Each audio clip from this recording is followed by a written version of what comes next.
The cargo bay doors screeched open, and Rust flinched at the sound. Her massive body pressed against the far wall, wings tucked tight against her sides. Daniel watched from the catwalk above, his chest tightening at the sight. 3 years they had been together, and she still jumped at every loud noise. He climbed down the metal ladder, boots ringing against the rungs. Around him, the HFY steadfast hummed with activity. Weapons drills in the distance. Engines cycling. The constant mechanical heartbeat of a warship that never truly rested. Rust hated it all. "Hey, girl," Daniel said softly, approaching with his hand extended. "I brought you something." Rust lifted her head. Her scales were a deep rust-red color, hence the name, but lately they had been looking dull. Gray almost. She sniffed at the container Daniel carried, then took the offering delicately between teeth that could crush steel. Fresh meat from the galley. She ate slowly, without enthusiasm. Daniel sat on a crate nearby and studied her. She was enormous now, easily 20 feet from nose to tail. When he had found her on HFY, she had been small enough to curl up in his arms. That mining colony seemed like a lifetime ago. He remembered the tunnels, the way she had cowered in the darkness, ribs showing through patchy scales. Raiders had destroyed her homeworld 6 months before that. She was the only survivor anyone had found. Most people had wanted to study her, put her in a zoo, sell her to a collector. Daniel had simply given her a choice. Stay or go.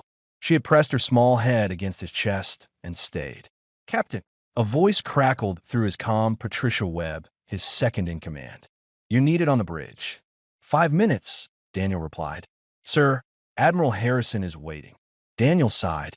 He reached out and scratched under Rust's shin, the one spot that always made her rumble with pleasure. Today, even that barely got a response. "I'll be back soon," he promised. "Try to eat more, okay?" Rust watched him leave with ancient, sad eyes.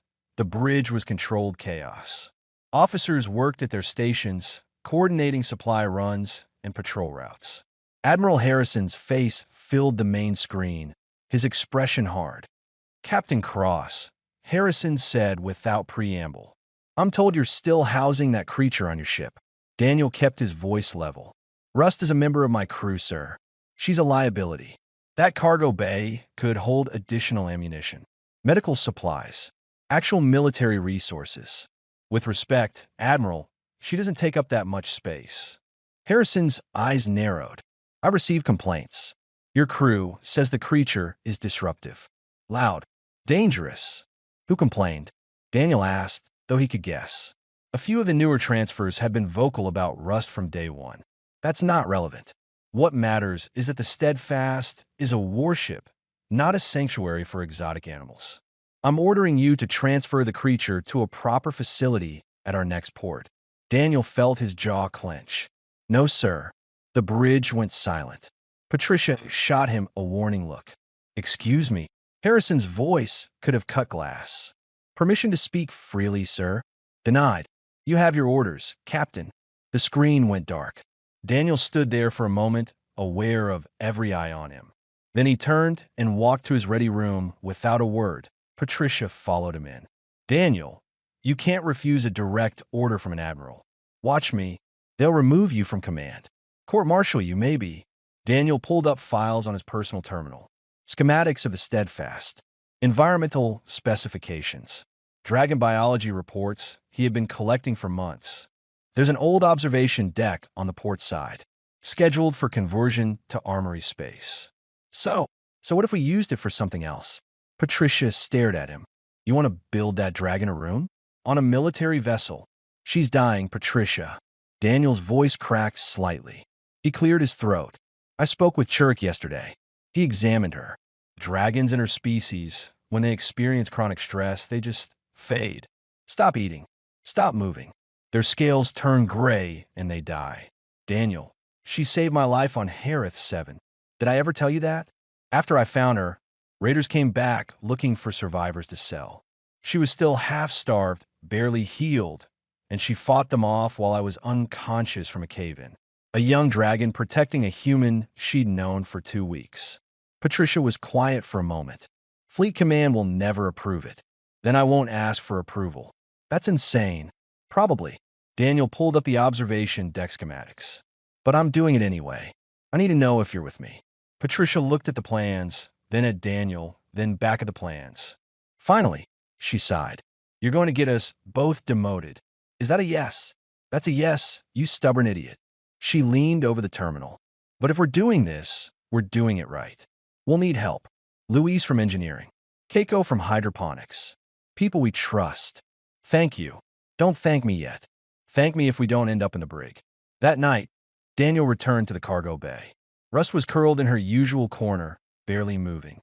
He sat beside her, his back against her warm flank. I'm going to build you something, he said quietly. A real home. Not this cold metal box. Somewhere with plants and water and windows to see the stars. Somewhere you can actually live, not just exist. Russ made a small sound, almost a whimper. I know you're tired. I know this ship is loud and scary and nothing like what you need. But hold on a little longer. Please, just hold on. He felt her wing unfold slightly, draping over him like a blanket. In all their time together, she had never done that before. It was a gesture of trust, of family. Daniel pulled out his tablet and began sketching. A garden in space. A sanctuary on a warship. The most impossible thing he had ever attempted. But for Rust, he would make it real. 3 days passed before Admiral Harrison called again. Daniel had been expecting it. He had also been expecting the anger in the old man's voice. Your request is denied. Absolutely not. Do you understand me, Captain? Daniel had submitted the formal paperwork anyway, knowing the answer. A proposal to convert the port observation deck into a specialized living quarters. For Rust, he had included medical reports, environmental studies, even testimonials from crew members who had witnessed Rust's gentle nature. I understand, sir. Good. Then we're done here. Transfer that creature at the next station, or I'll send someone to do it for you. The screen went black again.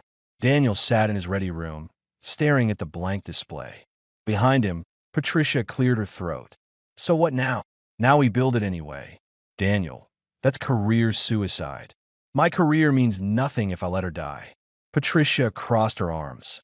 You really love that dragon, don't you? She's family, Daniel said simply. When my parents died, when the fleet became my whole life, when I thought I couldn't trust anyone, she was there. She never judged, never demanded. She just existed beside me, and that was enough. That's beautiful and all, but we need a plan. Harrison will have inspectors checking on us. Daniel pulled up a timeline. Our next inspection isn't for 6 weeks. The port observation deck is off the main patrol routes. If we're careful, we can do most of the work without anyone noticing. And if we get caught, then we get caught. Daniel stood and walked to the window. Outside, stars streaked past in the artificial blur of faster-than-light travel. I've spent 20 years following orders, fighting battles, watching good people die for a cause I believe in. But what's the point of protecting the galaxy if we can't protect the ones right beside us? Patricia was quiet for a long moment. You're giving me a speech. You only do that when you're trying to convince yourself, not me. Daniel laughed despite everything. Maybe. Fine. I'm in. But we need more than just the two of us. They held the first meeting in the engineering bay during Gamma shift, when most of the ship slept. Luis Reyes showed up first, wiping grease from his hands. Keiko Sato came next, still wearing her hydroponics apron. Then others.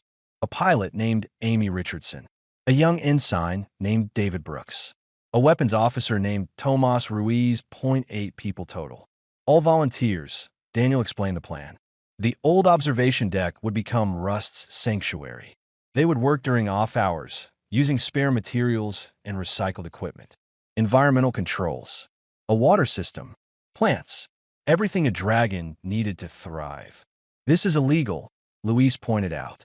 Not arguing, just stating facts. Yes, Daniel agreed. We could all be discharged. Yes.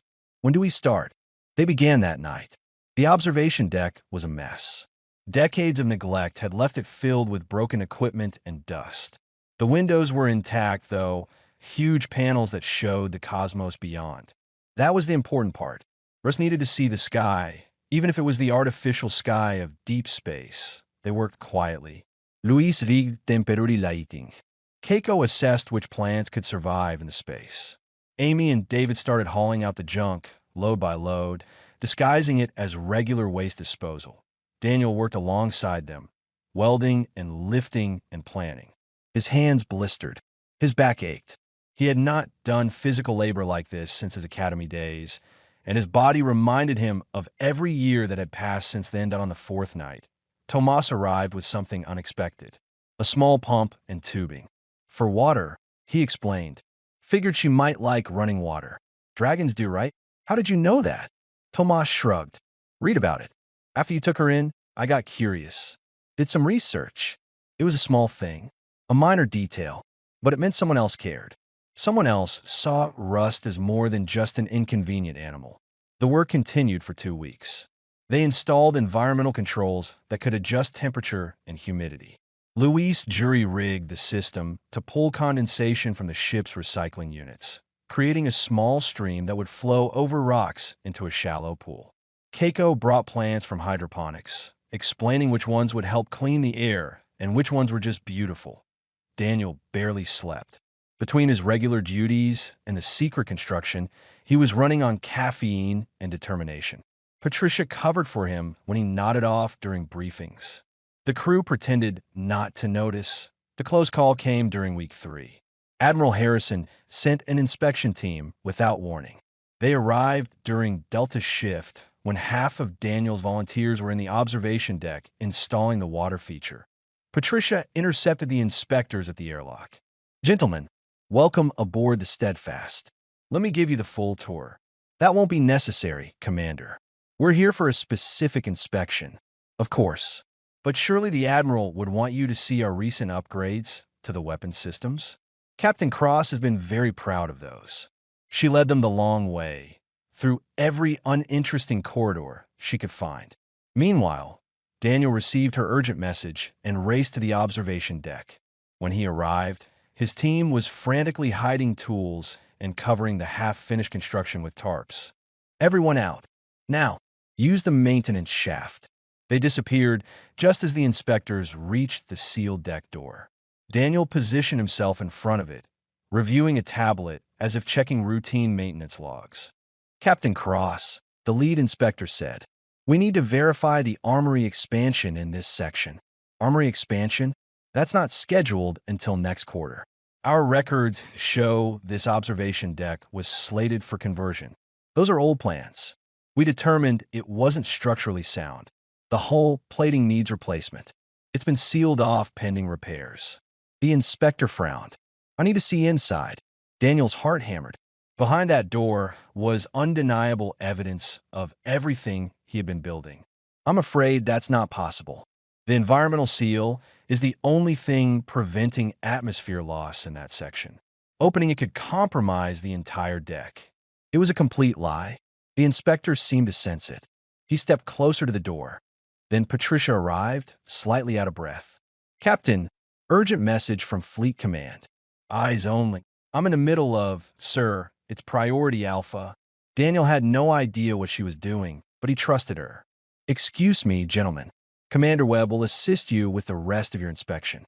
He left, walking calmly until he rounded the corner. Then he ran to his ready room, where Patricia joined him moments later. They're going to check the door, Daniel said.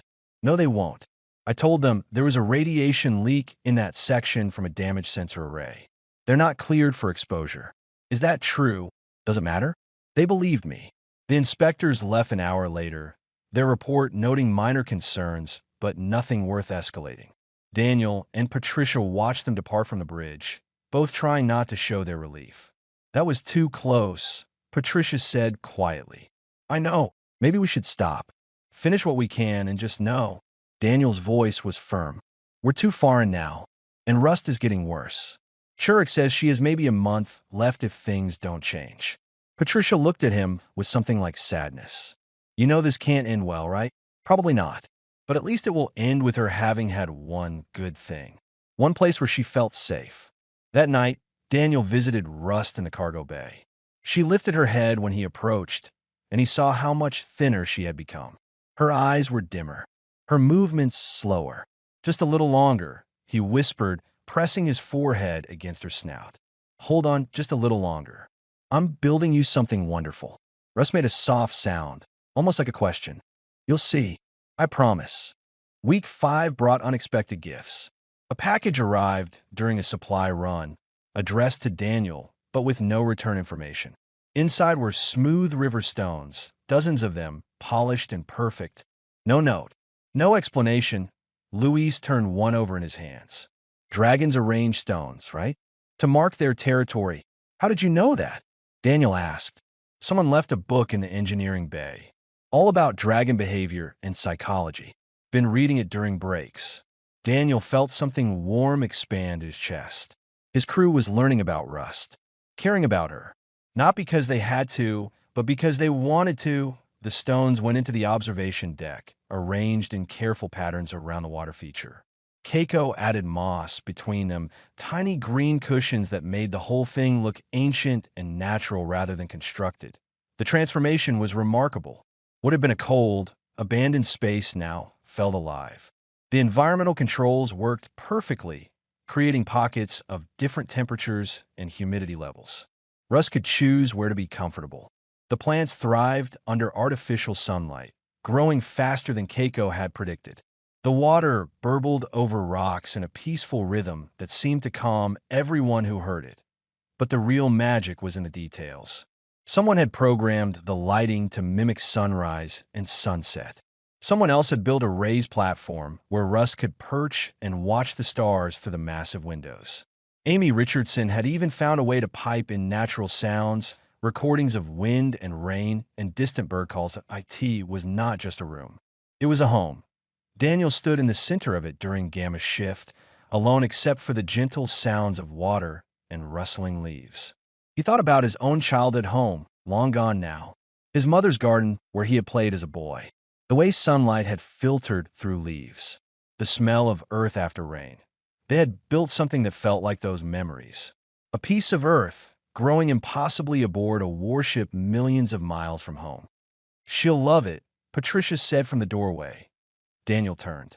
You think so? I know so. When do you want to bring her? Soon. We just need to finish the den area. The den was Russ's hiding place. A cave-like alcove built into one corner. Dragons needed spaces where they could retreat when overwhelmed. Dark places. Safe places. They had used salvaged hull plates to create the structure, lined with soft materials scavenged from old bedding and thermal blankets. David Brooks worked on it constantly, obsessed with getting every detail right. He had welded and re-welded the entrance 3 times, making sure the edges were smooth and wouldn't catch on rust scales. He installed small lights inside that could be dimmed or brightened based on her preference. Why do you care so much? Daniel asked him one night. David paused his welding, lifting his mask. He was young, barely 22, fresh from the academy. My little sister had anxiety. Bad. She needed a closet in our house. Just a small space where she could go when things got too loud. My parents didn't understand at first. Thought she was being dramatic. He turned back to his work. But when they finally built her that space, put cushions in there and soft lights, she got better. Like having that one safe place made the rest of the world manageable. Your sister, she's doing okay now. Yeah, she's a teacher actually. Works with kids who have similar issues. David resumed welding. Point is, everyone needs a place to hide sometimes. Even dragons. The last piece fell into place on a Tuesday. Keiko brought the final plants, flowering ones that would bloom in cycles, ensuring there was always color in the space. Luis completed the environmental system calibration, guaranteeing stable conditions year-round. Tomas added the finishing touch, a small fountain in the corner that created negative ions, supposedly good for mood and health. They stood together, all 8 of them, and looked at what they had built. We should bring her now, Amy said, before someone notices. Daniel agreed. But first, he needed to see if Russ could even make the journey. She had been declining rapidly. Sometimes she did not respond when he called. Sometimes she barely opened her eyes. He found her in the cargo bay, curled in her usual corner, thinner than ever, her breathing shallow. Rushed. Hey girl, wake up. She stirred slightly. I need you to come with me. Can you do that? Can you walk a little? Her eyes opened, dull and tired. For a moment, Daniel thought she would refuse. Then, slowly she uncurled. Her movements were stiff and painful to watch. She stood on shaking legs. That's it. Just follow me. They made their way through the corridors during Gamma shift, when most of the crew slept. Rust moved slowly, pausing every few meters to rest. Daniel walked beside her, one hand on her shoulder, encouraging her forward. Not much farther. You're doing great. They reached the observation deck. Daniel opened the door, and warm, humid air spilled out. The smell of earth and water and growing things. Rust hesitated at the threshold. It's okay, Daniel said softly. Go ahead. It's yours. Rust took one tentative step inside, then another. She lifted her head, nostrils flaring, taking in the scents. Her eyes, so dull moments before, began to brighten. She walked to the water feature and lowered her head to drink.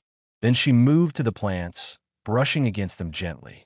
She examined the stones, the den, the perching platform.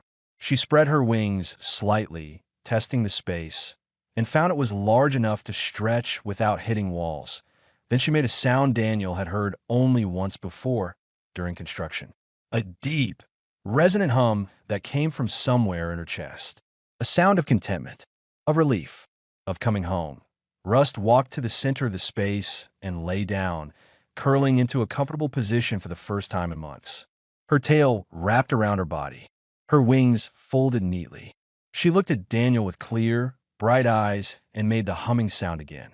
Daniel felt tears on his face. He wiped them away, embarrassed, but when he looked around, half his team was crying too. She likes it, Keiko whispered. Yeah, Daniel managed. Yeah, she does. They left Rust to explore her new home, though Daniel stayed behind for a while, sitting against the wall and watching her. She moved from place to place, examining everything with renewed energy. She drank from the fountain. She arranged some of the stones. She climbed onto the perching platform and looked out at the stars. For the first time since he had brought her aboard the Steadfast, Rust looked truly at peace. Patricia found Daniel there an hour later. We have a problem. What kind of problem?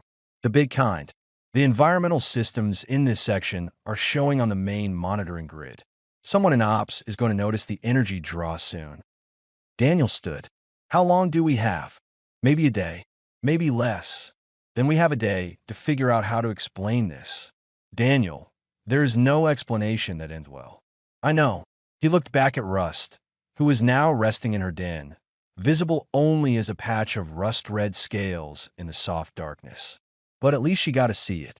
At least she knows someone cared enough to try. Patricia sighed. You're going to make me cry, and I don't cry. Sure you don't. They stood together in silence, watching a dragon sleep peacefully for the first time in years. Outside the windows, stars wheeled past in their ancient dance. Inside, something gentle grew aboard a ship built for war. And for one perfect moment, everything was exactly as it should be. The summons arrived at dawn. Fleet Command wanted Daniel on a secure channel immediately. Not requested, not invited. Ordered that he took the call in his ready room, knowing what was coming. Admiral Harrison's face appeared on screen, and behind him sat 4 other high-ranking officers. A formal review board. Captain Cross, Harrison began, his voice cold. We've detected significant, unauthorized modifications to your vessel. Energy consumption patterns inconsistent with approved systems. Environmental controls running in a supposedly sealed section. Care to explain? Daniel straightened his uniform. I converted the port observation deck into specialized quarters. For the Dragon. Yes, sir. Despite my direct order to transfer that creature. Yes, sir. One of the other officers leaned forward. Admiral Rodriguez, if Daniel remembered correctly. Captain, do you understand the severity of what you've done? Unauthorized modification of fleet property. Misuse of military resources. Direct insubordination. These are court-martial offenses. I understand, sir. Then why? Rodriguez actually seemed curious rather than angry. Why risk your career, your freedom, for an animal? Because she's not just an animal, sir. She's a sentient being who is suffering. My responsibility as a captain is to everyone under my command, regardless of whether they wear uniform. Harrison cut in. Your responsibility is to follow orders and maintain military discipline, both of which you failed spectacularly.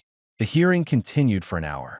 They presented evidence, energy logs, reports from crew members who had noticed the activity, even footage from security cameras showing equipment being moved during Gamma's shift.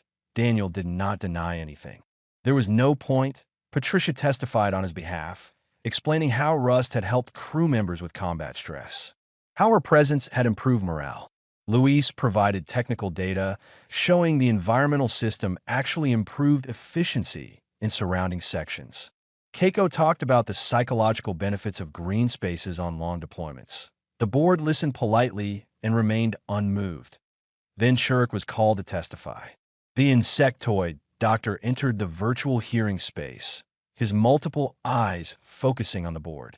Doctor's log, supplemental entries regarding patient-designated Rust, Shurek said in his clicking, translated speech.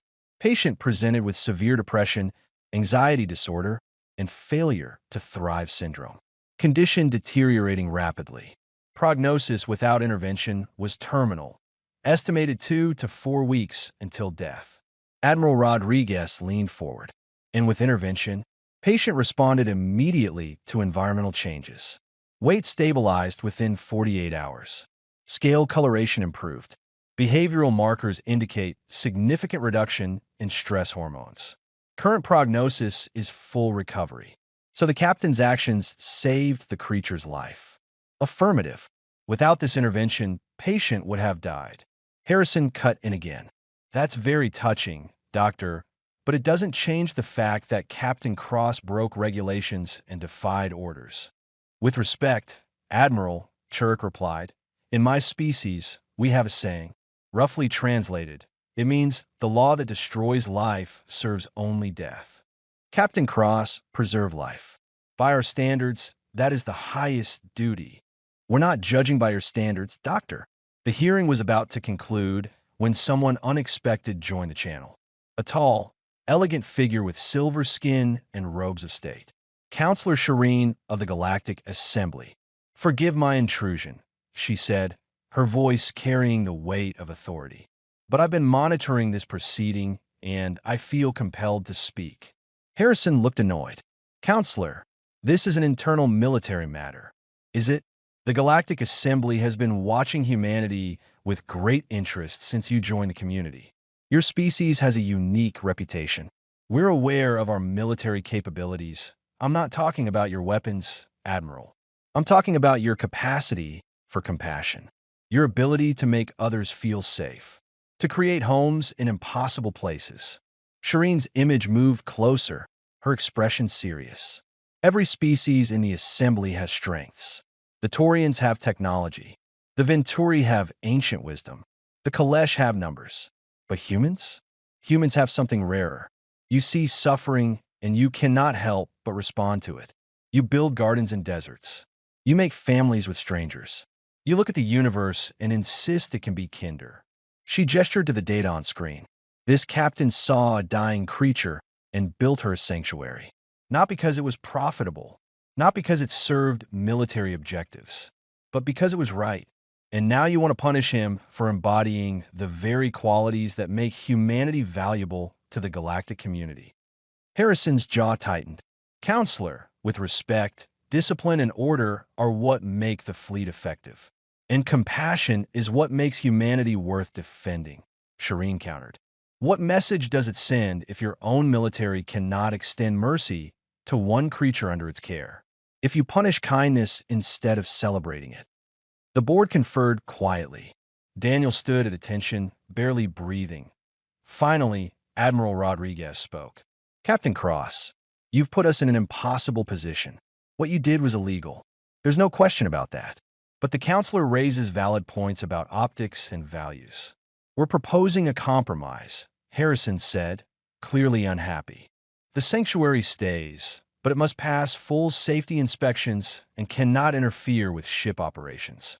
You'll be officially reprimanded, which will affect your promotion prospects.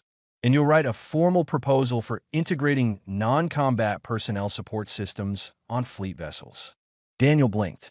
Sir, if we're going to allow this, It needs to be more than just your pet project. Other ships are reporting similar morale issues. If your garden idea works, maybe it should be standard. You're approving it. We're not approving anything, Rodriguez said. We're declining to court-martial you, which given the circumstances is generous enough. Don't make us regret it. The channel closed. Daniel stood in his ready room, slightly stunned. Patricia entered a moment later, grinning. We won, she said. We actually won. We got lucky. If Counselor Shireen hadn't intervened, but she did, that's what matters. Patricia's expression softened. You should go tell Rust. Daniel found the dragon in her sanctuary, basking on her platform in artificial sunlight. When he entered, she lifted her head and made that humming sound. He climbed up beside her and sat with his back against her warm flank. We get to keep it, he said. They're going to inspect it, make sure it's safe, but we get to keep it. Rust turned her head to look at him with those ancient eyes. Then she did something she had never done before. She gently pressed her snout against his chest and left it there, breathing slowly. Daniel wrapped his arms around her massive head and closed his eyes. You're safe now. Finally safe. They sat like that for a long time, a human and a dragon, while outside the windows, the stars continued their eternal journey through the void. The next day, fleet inspectors arrived. Daniel showed them everything, hiding nothing. They examined the environmental systems, checked the structural modifications, tested the water quality. They interviewed crew members who had used the space. The lead inspector was a stern woman named Inspector Chun. She walked through the sanctuary slowly, making notes, her expression unreadable. Finally, she stopped in front of Daniel. This is actually impressive. The engineering is solid. The environmental balance is perfect.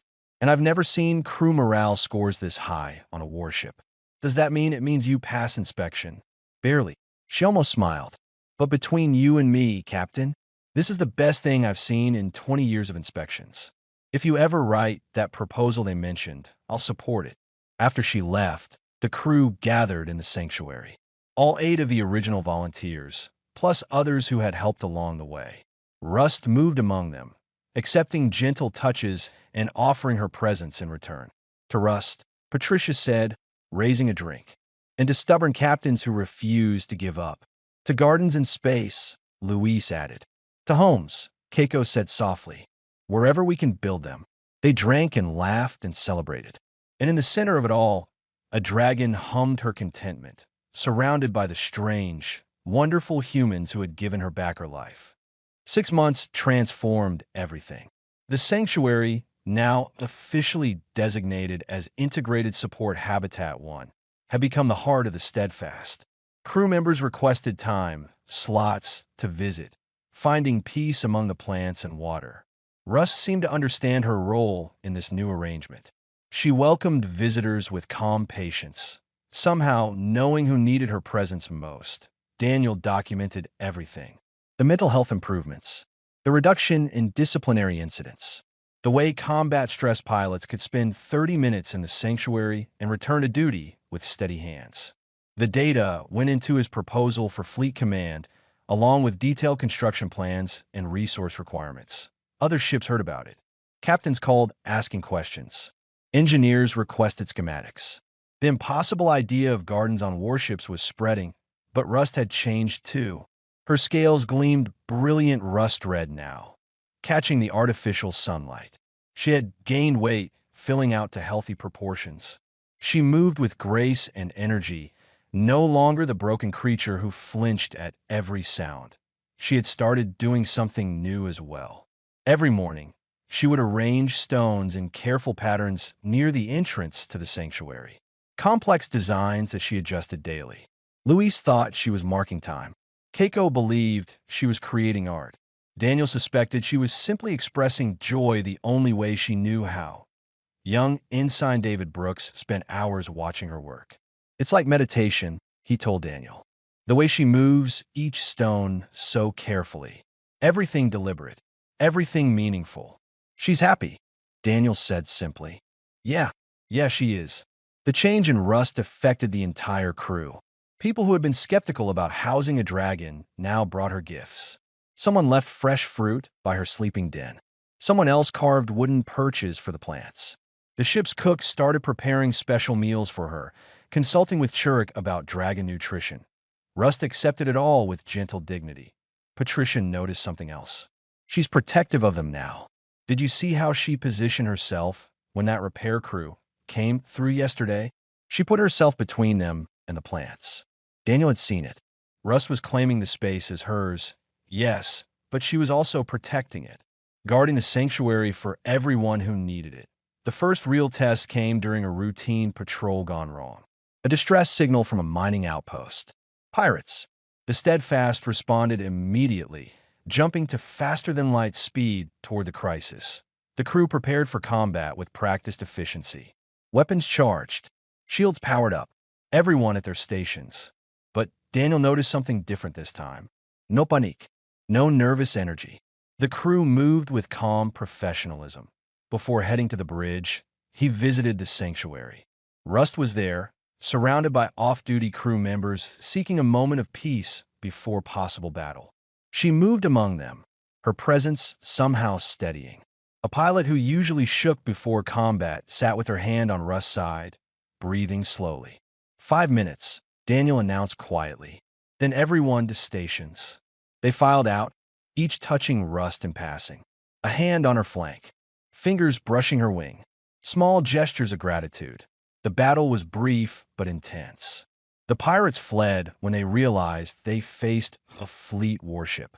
No casualties, minimal damage, but it could have gone differently. Afterward, Daniel found the same pilot in the sanctuary, crying quietly while Rust curled around her.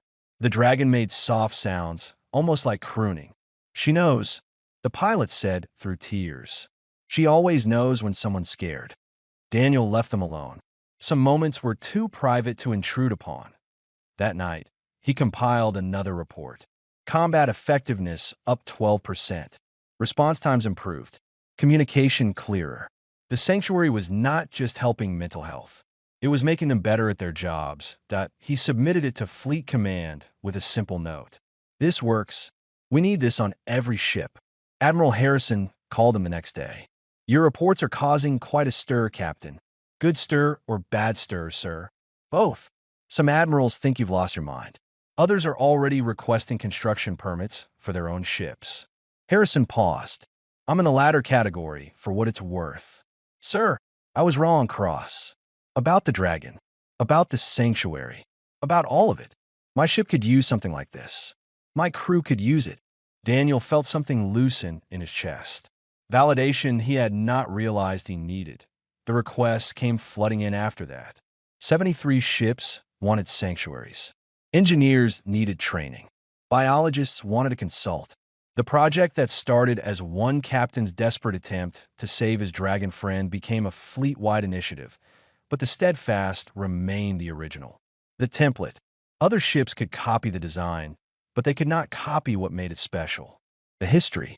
The love poured into every detail. The fact that it was built in secret by people who risked everything for one creature's happiness. And they could not copy Rust. She became something of a legend. The dragon who changed fleet policy. New recruits asked to see her. Visiting dignitari requested tour. She handled it all with patient grace, though Daniel made sure she had private time too. Even dragons needed rest from being famous. Counselor Shireen visited during a diplomatic stop. Daniel gave her a personal tour of the sanctuary. She walked slowly through the space, taking in every detail. This is what I meant, she said finally, when I spoke to the review board. This is humanity's gift. You take broken things and make them whole. You find ways to nurture life, even in places designed for death. We just did what felt right, Daniel said. Exactly. That's the gift. It feels right to you. Many species would never think to do this. The practicality would override the compassion. But humans? You cannot help yourselves. You see suffering, and you must respond. Rust approached the counselor, moving slowly, head lowered in respect. Shireen reached out and placed her hand on Rust's snout. Thank you, she said softly, for teaching them that protecting you is worth the risk, for showing them their own better nature. That evening, Daniel sat in the sanctuary during Gamma's shift.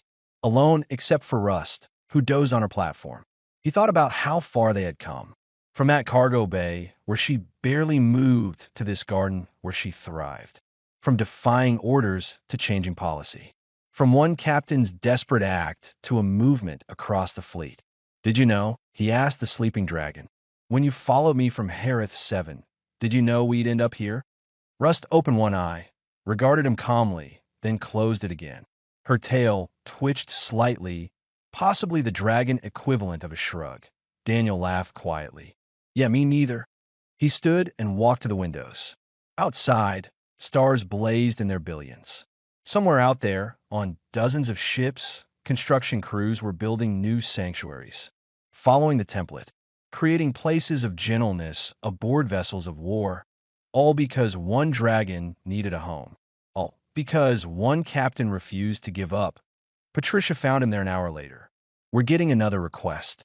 The flagship wants to build one. Admiral Harrison himself signed off. That's good. It's more than good. It's victory. She stood beside him, looking out at the stars. You started something important, Daniel. Something that's going to outlast both of us. We started it. The whole team. Fine. We started it. But you fought for it when it mattered most. They watched Rust sleep, her breathing deep and steady.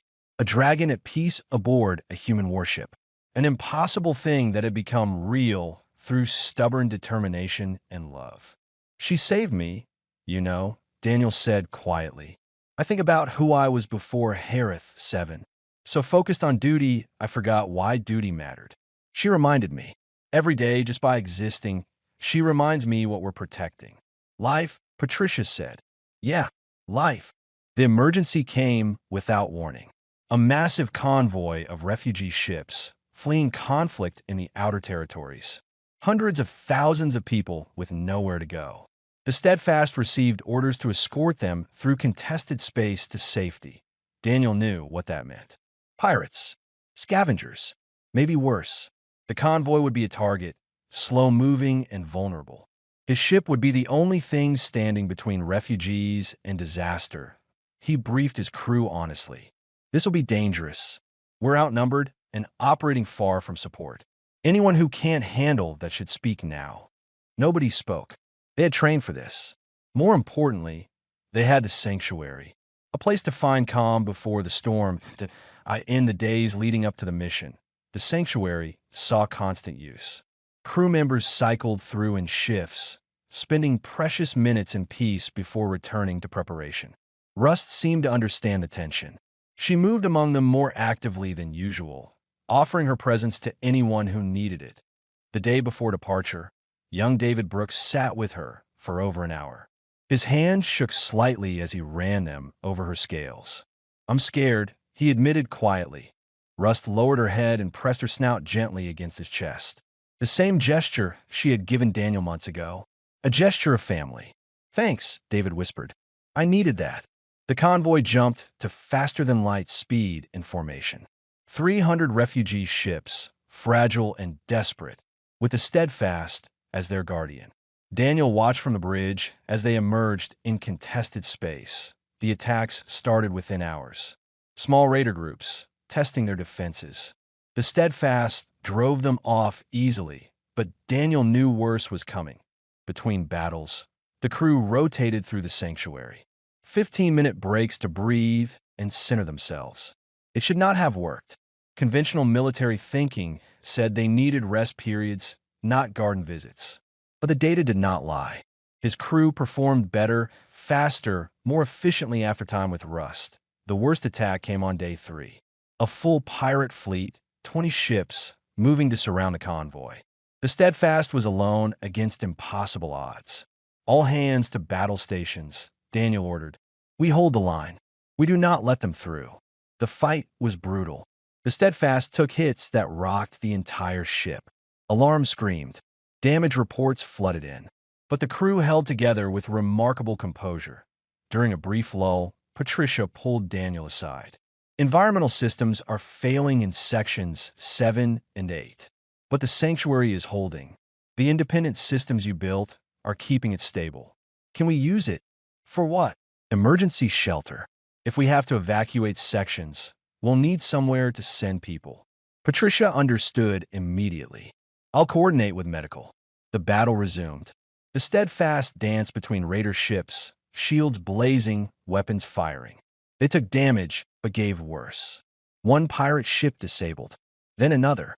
But more kept coming to an explosion rocked the medical bay. Environmental systems failed across 2 decks. Crew members evacuated in controlled chaos, and many ended up in the sanctuary. The wounded, the exhausted, those in shock. Rust moved among them like she had been trained for this. She pressed close to people having panic attacks, her warmth and steady breathing somehow calming them. She carefully positioned herself near the injured, as if standing guard. Medical staff worked around her, treating wounds while she provided comfort. Churik moved through the chaos with efficiency. This is extraordinary. Patients are stabilizing faster than normal. The dragon's presence is measurably reducing shock and trauma responses. The battle continued for 6 more hours. The Steadfast fought with everything it had, protecting the refugees with desperate determination. The crew rotated through the sanctuary in the brief moments they could, finding strength to keep going. Finally, reinforcements arrived.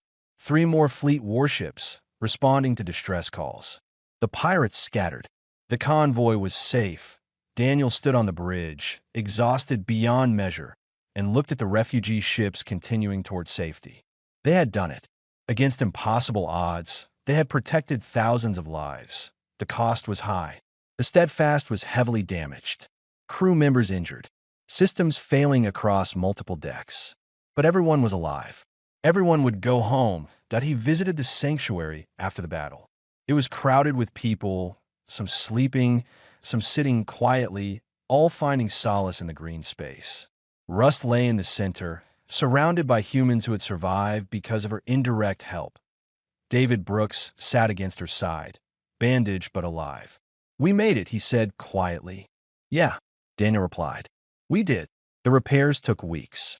During that time, the sanctuary became even more vital, a place to process trauma, to grieve the close calls, to remember why they served. Fleet Command reviewed the mission data with intense interest. The sanctuary's role in maintaining crew effectiveness during extended combat was undeniable. The mental health benefits during crisis. The way it had served as emergency shelter. Admiral Harrison sent a personal message. "Cross, your garden just saved lives in ways no weapon system could. Every ship in the fleet is getting one." That's an order. The program expanded rapidly. Sanctuaries on warships, gardens in space stations, green spaces on colony outposts. Each one unique, but all inspired by that first desperate attempt to save one dying dragon that a year later. Daniel stood in the sanctuary during the ceremony. Fleet Command was presenting him with a commendation for innovation and exceptional service. The whole crew was there, plus representatives from other ships that had adopted the sanctuary program. But the real guest of honor was Rust. She perched on her platform, scales gleaming, healthy and strong. Looking at her now, it was hard to remember the broken creature from the cargo bay. Counselor Shireen attended via hologram. "Captain Cross, what you've built here represents the best of humanity. The capacity to look at a problem everyone else accepts and say no, there must be a better way. The willingness to risk everything for one life, which paradoxically ends up saving thousands."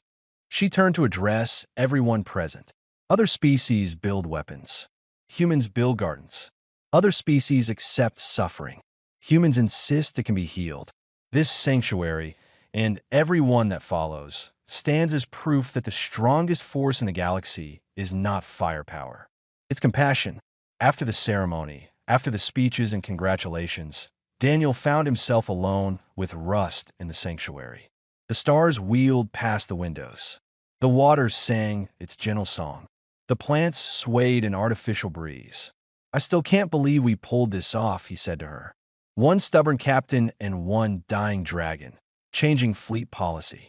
Rust made her humming sound and pressed her snout against his chest. Her way of saying she believed it just fine. "You know what the best part is?" Daniel continued. "It's not the commendation or the policy changes or any of that. It's knowing that somewhere out there on dozens of ships, there are people sitting in gardens just like this one, finding peace, healing, getting through another day, all because you needed a home. He looked around the sanctuary, remembering those frantic weeks of secret construction, the risk, the fear, the determination. We built this together, he said. Me, Patricia, Luis, Keiko, David, Ami, Tomas. All of us. But you were the reason. You were always the reason. Russ settled down beside him, and Daniel leaned against her warm flank. Through the windows, the stars continued their eternal dance. Somewhere out there, the galaxy turned with all its conflicts and chaos. But here, in this moment, there was only peace that a warship carried them through the darkness, bristling with weapons designed to destroy.